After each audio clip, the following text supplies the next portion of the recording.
Proverbs chapter 27. Boast not thyself of tomorrow, for thou knowest not what a day may bring forth. Let another man praise thee, and not thine own mouth, a stranger, and not thine own lips. A stone is heavy, and the sand weighty, but a fool's wrath is heavier than them both. Wrath is cruel, and anger is outrageous, but who is able to stand before envy? Open rebuke is better than secret love. Faithful are the wounds of a friend, but the kisses of an enemy are deceitful. The full soul loatheth an honeycomb, but to the hungry soul every bitter thing is sweet. As a bird that wandereth from her nest, so is a man that wandereth from his place. Ointment and perfume rejoice the heart, so doth the sweetness of a man's friend by hearty counsel.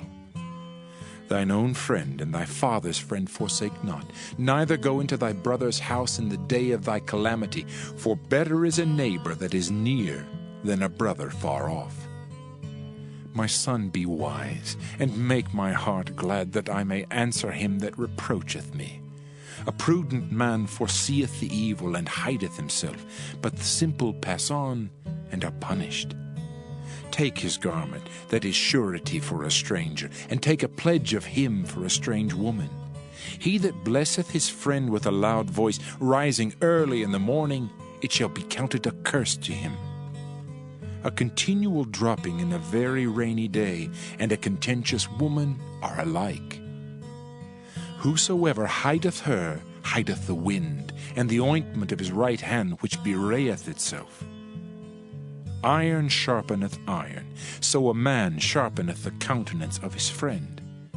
Whoso keepeth the fig tree shall eat the fruit thereof, so he that waiteth on his master shall be honored. As in water face answereth to face, so the heart of man to man. Hell and destruction are never full, so the eyes of man are never satisfied. As the fining pot for silver and the furnace for gold, so is a man to his praise. Though thou shouldest bray a fool in a mortar among wheat with a pestle, yet will not his foolishness depart from him. Be thou diligent to know the state of thy flocks, and look well to thy herds. For riches are not forever, and doth the crown endure to every generation? The hay appeareth, and the tender grass showeth itself, and herbs of the mountains are gathered. The lambs are for thy clothing, and the goats are the price of the field. And thou shalt have goat's milk enough for thy food, for the food of thy household, and for the maintenance for thy maidens.